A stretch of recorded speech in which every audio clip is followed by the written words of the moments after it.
학생들을 위한 활용 가이드를 제가 조금 설명을 해주고 여러분들이 최종 결과물 나올 때까지는 좀 기다렸다가 그 한번 최종적으로 다시 한번 보여주고 이번 강의를 마치는 걸로 할게요.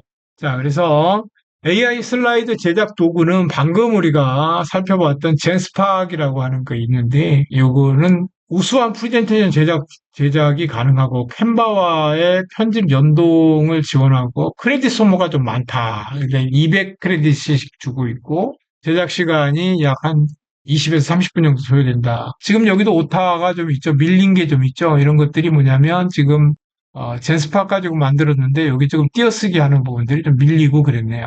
또 우리가 많이 쓰고 있는 건 감마 앱이라는 게 있었어요. 인터랙티브 요소 삽입이 용이하다. 감마 앱도 초기하고 다르게 제가 비교를 하기 위해서 감마 앱을 살짝 한번 써봤어요. 그랬는데 젠스팍을 따라오는 것 같아요. 비슷하게 따라오고 있어요. 그래서 예전에는 감마 앱 같은 경우는 굉장히 추상적인 그런 그 이미지들을 생성을 해서 페이지의 절반을 채워버린다든가 이렇게 했는데 지금은 젠스팍처럼 이렇게 표나 또 글씨 위주 이런 용도로 이런 쪽으로 많이 변화하고 있다. 예전에 감마 앱이 좀 단조로운 디자인 패턴을 가지고 있었는데 그런 문제들이 좀 그랬고 생성 속도는 굉장히 빨라요. 감마가. 그다음에 편집 제약이 상대적으로 많았다. 이런 것도 있고요. 기타로는 캔바라든가 펠로라고 하는 게 있었어요. 디자인 템플릿이 다양하고 한국어 지원 및 환경을 최적화했다. 펠로도 상당히 많이 쓰이던 건데 지금은 조금 시들한 것 같아요. 그런 부분들이 좀 있고 그 다음에 좀 그 단점이라고 하면은 AI 슬라이드 품질이 제한적이고 그 다음에 특정 용도에 특화되어 있다. 이런 부분들이 단점이라고 볼 수가 있을 것 같아요. 자, 여기서 우리가 이제 그 슬라이드 제작에서는 제스팍하고 감마 앱이 가장 이렇게 많이 쓰일 것 같으니까 두 개를 상세 비교를 좀 해보면 그 접근법 자체가 젠스팍은 콘텐츠 퍼스트예요. 내용을 먼저 만들고 디자인을 적용하는 방식이고 감마 앱 같은 경우는 포맷이 먼저예요. 그래서 반쪽은 그림으로 채우고 나머지에다 글씨를 채운다든가 그래서 약간 좀 이제 그런 차이가 좀 있는 것 같고 결과물 특징은 젠스팍이 좀 더 전통적 슬라이드 형식이고 그다음에 감마는 인터랙티브 웹 문서 노션 스타일의 UI 그래서 약간 좀 추상적인 그림이 좀 많이 들어가는 그런 일반 대중을 상대로 호기심을 자극할 만한 프레젠테이션을 해야 된다. 그러면 감마가 좀 나은 것 같아요. 근데 조금 더 디테일이 있고 내용 위주로 가야 된다. 그러면 젠스팍이 좀 나은 것 같습니다. 그래서 사용 용도도 조금 다르죠. PPT 형식의 보고서가 젠스팍이라면 감마는 웹에 공유하는 동적 발표. 그래서 약간 좀 웹사이트가 바로 만들어지잖아요. 게시도 바로 되고 그런 부분들이 좀 뛰어나다. 그다음에 둘 다 한번 써보세요. 감마 앱도 무료로 쓸 수 있고 젠스팍.ai도 무료로 쓸 수 있으니까 편집 자유도 그다음에 디자인 옵션 이런 것들이 있다. 그래서 이번 강의는 젠스팍이니까 젠스팍 편을 들어줘야 되겠죠. 우수한 프레젠테이션 자료 저장 능력이 있고 캔바 연동을 통한 저는 사실 캔바를 쓰진 않습니다. 디자인 쪽을 많이 하질 않아서 캔바를 많이 쓰는 사람들은 또 연동이 된다고 그러니까 좋겠죠. 또 슬라이드별 사실 확인 기능이 논리적이다. 콘텐츠 생성 후에 디자인을 적용하고 있다. 이런 점들이 장점이라고 나와 있고요. 주의사항 및 제약사항, 높은 크레딧 때 시간 비용이 좀 필요하다. 그래서 약 200 크레딧은 20페이지 슬라이드. 이거만 해도 어딥니까? 근데, 감마 같은 경우는 무료 계정을 쓰게 되면 8장인가요? 8장까지만 만들 수 있죠, 슬라이드를. 그래서 약간 맥락이 끊어지는 경우가 있어요. 8장씩 뭐 따로따로 만들라고 이어붙이려고 그러면 맥락이 좀 끊기는 경우가 있는데, 이거는 20페이지까지 할 수 있으니까 여러분들 웬만한 보고서나 발표 자료 같은 경우는 충분히 이걸로 가능하겠다라고 보이고요. 그 다음에 슬라이드 생성 시간이 좀 오래 걸리죠. 2, 30분 소요돼서, 이런 문제가 있고, 그 다음에 PPT 다운로드 시 일부 효과를 상실한다. 그 다음에 캔바 연동 사용을 권장하는, 이런 것이 이제 최상의 결과물, 이런 그 효과나 서식이 일부 손실되는 그런 문제들을 없애기 위한 것 같아요.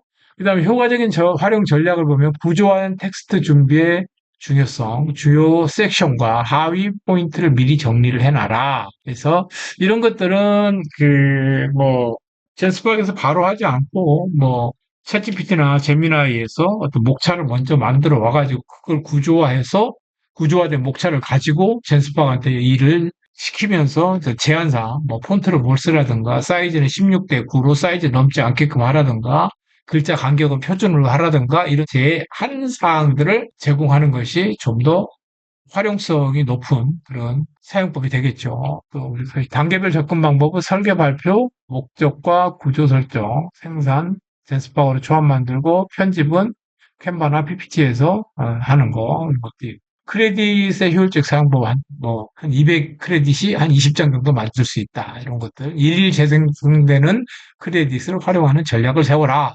일찍 일어난 새가 먹이를 먹는다고 그러죠. 그래서 매일매일 새다 보면 많은 자료들을 양산해낼 수 있지 않을까 싶습니다. 자, 그리고 이 정도로 하고요. 그 다음에 학습 및 연구 활용 방안으로는 과거 과제 발표 자료를 제작해 보시고, 그 다음에 연구 프로젝트 프레젠테이션도 한번 만들어 보시고, 팀 프로젝트 협업 도구로서 만들어가지고 공유도 한번 해보시고, 학습 내용 정리 및 시각화하는, 이렇게 한번 해보시고요.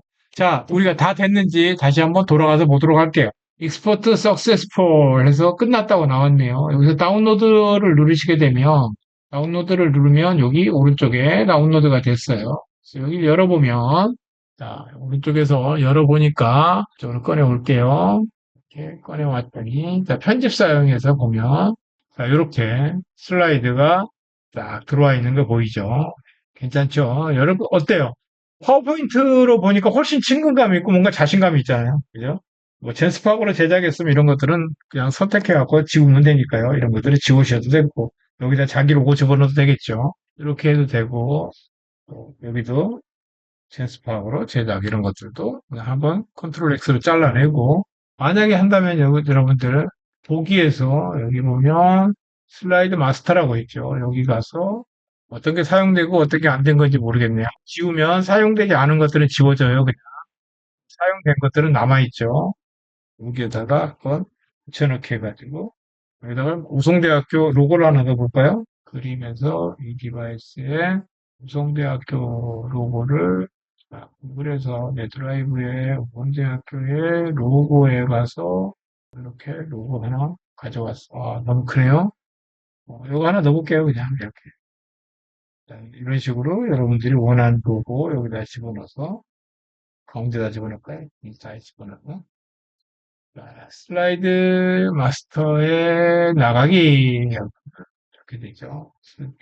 이렇게 하면 이제 적용을 해버리면 되죠. 여기다가 적용해가지고 레이아웃을 뭘로 할 거냐 이걸로 하면은 이 식으로. 그래서 슬라이드 마스터를 활용하는 방법도 있다. 이렇게 이해하시면 될 것 같아요. 그래서 이런 형태로 만들어낼 수도 있다. 파워포인트를 만드니까 훨씬 더 여러분들이 사용하기 쉬운 이런 상태가 되었습니다. 자, 여기까지 하고 저장하지 않겠습니다. 저장하지 않고 다시 요거는 화면을 내리고 자, 다음 주제를 가보면 핵심 정리 한번 해보도록 할게요. 젠스팍 핵심 특징 요약을 하면 AI 기반 검색 엔진과 슬라이드 제작을 통합했다. 또 스파크 페이지를 통한 맞춤형 정보를 제공하고 있다. 또 감마 앱과의 주요 차이점은 젠스팍이 컨텐츠 우선이라면 감마는 웹 형식 우선으로 돼 있다. 실습하는 거는 여러분들이 구조화된 텍스트로 AI 결과물을 품질을 좀 향상하는 쪽으로 하고 제한 사항들을 둬가지고 명확하게 제가 슬라이드를 제작할 수 있도록 해주면 될 것 같아요. 자, 여기까지 젠스팍에 대한 강의를 마치도록 하겠습니다. 수고하셨습니다.